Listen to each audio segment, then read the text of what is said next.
അദ്ദേഹത്തിൻ്റെ എല്ലാവരും കാത്തിരിക്കുന്ന പോലെ അദ്ദേഹത്തിൻ്റെ ഇൻട്രോ നല്ലതാണ്. പല സിനിമയിലും ഒരു ആക്ടർക്ക് ഒരു ഇൻട്രോ ഉണ്ടാവുള്ളൂ. പക്ഷെ മേ ബി ഇതിൽ പലയിടത്തും ഇൻട്രോ പോലെ തന്നെയാണ് പുള്ളിയെ പ്രസന്റ് ചെയ്തിരിക്കുന്നത്. അത് ഞാൻ പറഞ്ഞല്ലോ, കൂടുതൽ കാര്യങ്ങൾ റിവീൽ ചെയ്യാൻ പറ്റില്ല, അതിൻ്റെ ഒരു പ്രശ്നമുണ്ട്. അപ്പം അതുകൊണ്ട് പുള്ളിയുടെ പ്രസൻസ് ആ സിനിമയെ വളരെ ഭയങ്കരമായിട്ട് ഹൈപ്പ് ചെയ്യുന്നുണ്ട്. പിന്നെ ഇപ്പം നമ്മുടെ സ്റ്റേറ്റ്മെൻ്റ് അല്ലല്ലോ വലുത്. ഇപ്പോൾ ഓഡിയൻസ് ഈ ലാസ്റ്റ് മൊമെൻറ്റിൽ കാണാൻ വേണ്ടി ഇരിക്കുന്ന സമയത്ത് നമ്മൾ എന്ത് പറഞ്ഞാലും അത് അധികമാവോ അല്ലെങ്കിൽ അത് ഡീഗ്രേഡ് ആവുമോ എന്ന് പറയാൻ പറ്റില്ല.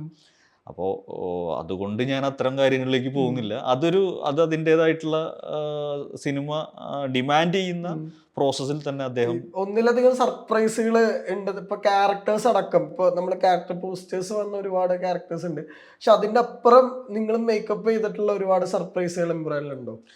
എമ്പുരാനിൽ ഇപ്പൊ രാജു പറഞ്ഞ പോലെ 1-2 സർപ്രൈസുകളുണ്ട്.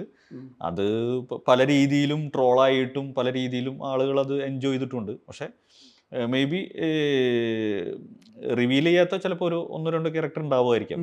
അവർക്കും മേക്ക് ഓവർ ഉണ്ടായിരുന്നു. ആ ലുക്കൊക്കെ ഡിസൈൻ ചെയ്ത് ശരിക്കും ഇത് ആ ക്യാരക്ടേഴ്സ് പുറത്ത് പറയാൻ പാടില്ലല്ലോ ശരിക്കും പറഞ്ഞാൽ. അതെ. അപ്പൊ അവർക്ക് വേണ്ടിയുള്ള ഡിസൈൻ ശരിക്കും എങ്ങനെയാ അത് ആദ്യമേ ഉണ്ടായിരുന്നത്? നമ്മള് സർപ്രൈസ് ആണ് സിനിമയിലെ എന്നുള്ള അത്തരം സർപ്രൈസ് ചെറിയ സർപ്രൈസ് ആണ്. പക്ഷെ അത് നമ്മൾ ഷൂട്ടിനിടയിൽ തന്നെ നമുക്ക് ഓൾറെഡി ഫസ്റ്റ് ബ്രീഫിൽ തന്നെ ഇപ്പോൾ അങ്ങനെ ഒരു കാര്യമുണ്ട്. എനിക്കത് പറഞ്ഞു കഴിഞ്ഞാൽ ചിലപ്പോൾ പറയാതെ പറഞ്ഞു പറയുന്നത്. അപ്പം അതുകൊണ്ട് ഇപ്പോൾ അതിലേക്ക് അത് ഓൾറെഡി പ്രീ പ്ലാൻഡ് ആയിരുന്നു. അതിൻ്റെ മേക്ക് ഓവറൊക്കെ നമ്മൾ കുറച്ചുകൂടെ പ്രീ പ്ലാൻഡ് ആയിട്ട് ആണ് പ്രസന്റ് ചെയ്തിരിക്കുന്നത്. അത് ഏറ്റവും നന്നായിട്ട് വന്നിട്ടുണ്ട്. ആ സിനിമയ്ക്ക് അത് ഡിസർവ് ചെയ്യുന്ന രീതിയിൽ വന്നിട്ടുണ്ട്. ആ വന്നതിൽ തന്നെയാണ് 3 എന്ന് പറയുന്ന ഒരു എമ്പുരാൻ്റെ നെക്സ്റ്റ് 3 എന്ന് പറയുന്ന ഒരു വേർഷനിലേക്ക് അത് ഏറ്റവും ഈസി ആയിട്ട് ലാൻഡ് ചെയ്യുക എന്നുള്ളതാണ് തോന്നുന്നത്. ഈ കരിയർ തുടങ്ങുന്ന മുല്ലയിലാണല്ലോ. ശരിക്കും പറഞ്ഞാൽ ആ സമയത്ത് ഈ ഭയങ്കര ഡിഫറെന്റ്ലി അപ്രോച്ച് ചെയ്തിട്ടുള്ള ഒരു സിനിമയാണ്. കാരണം ദിലീപേന്റെ ലുക്കൊക്കെ ഏറ്റവും കാരണം അതുവരെ കണ്ട ദിലീപേട്ട എൻ്റെ ഡിഫറെന്റ് ആയിട്ട് ഹെയർ സ്റ്റൈലൊക്കെ മാറ്റിയിട്ട് ശരിക്കും ആ സമയത്ത് ഈ ഫസ്റ്റ് സിനിമ ഭയങ്കര ചലഞ്ചിലാണല്ലോ തുടങ്ങുന്നത്. അത് ശരിക്കും എങ്ങനെയായിരുന്നു ഫസ്റ്റ് ഇൻഡിപെൻഡന്റ് ആയിട്ടുള്ള സിനിമയിലേക്ക് തന്നെ?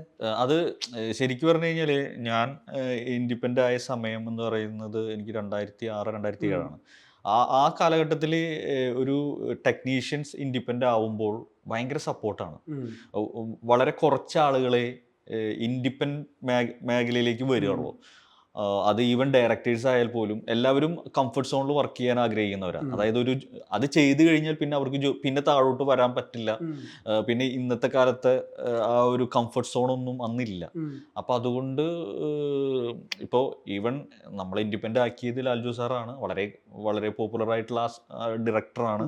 അതുകൊണ്ട് നമുക്ക് വേറെ റീതിങ്ക് ചെയ്യേണ്ടി വന്നിട്ടില്ല. പക്ഷെ പുള്ളി വന്ന് മുല്ലയിൽ ഇൻഡിപെൻഡൻ്റ് ആക്കുന്നു എന്ന് പറയുന്ന സമയത്ത് അതിൻ്റെ ബ്രീഫും കാര്യങ്ങളും തന്നപ്പോൾ ആക്ച്വലി എന്താണെന്ന് വെച്ച് കഴിഞ്ഞാൽ മുല്ല എന്നുള്ളതല്ല, എന്നെ സംബന്ധിച്ച് നോർമലായിട്ടുള്ള ഒരു സിനിമയിൽ, അതായത് ഇപ്പോൾ നമുക്കൊരു നോർമൽ ലുക്ക്, നോർമൽ ക്യാരക്ടേഴ്സ് ഉള്ള സിനിമകൾ അതിൻ്റെ ഒരു ഭാഗമാവാൻ നമുക്ക് പൊതുവെ താല്പര്യമില്ല. എന്താ കഴിഞ്ഞാൽ ഈവൻ നമ്മൾ ലൊക്കേഷനിൽ ഏറ്റവും കൂടുതൽ ട്രോൾ ചെയ്യുന്നത് മേക്കപ്പ് ആർട്ടിസ്റ്റിനെയാണ്.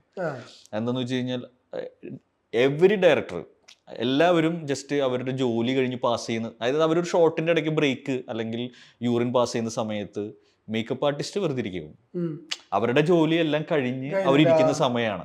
അപ്പോൾ 80% ജോലി കഴിഞ്ഞിരിക്കുന്ന സമയമാണ്. അപ്പോൾ ആ സെറ്റിലായിരിക്കും ഡയറക്ടർ പാസ് ചെയ്യുന്നുണ്ടാവും. അപ്പോൾ ഡയറക്ടർ ആദ്യ സ്റ്റേറ്റ്മെന്റ് ഇതായിരിക്കും, മേക്കപ്പ് മാനായിട്ട് ജനിച്ചാൽ മതിയായിരുന്നു.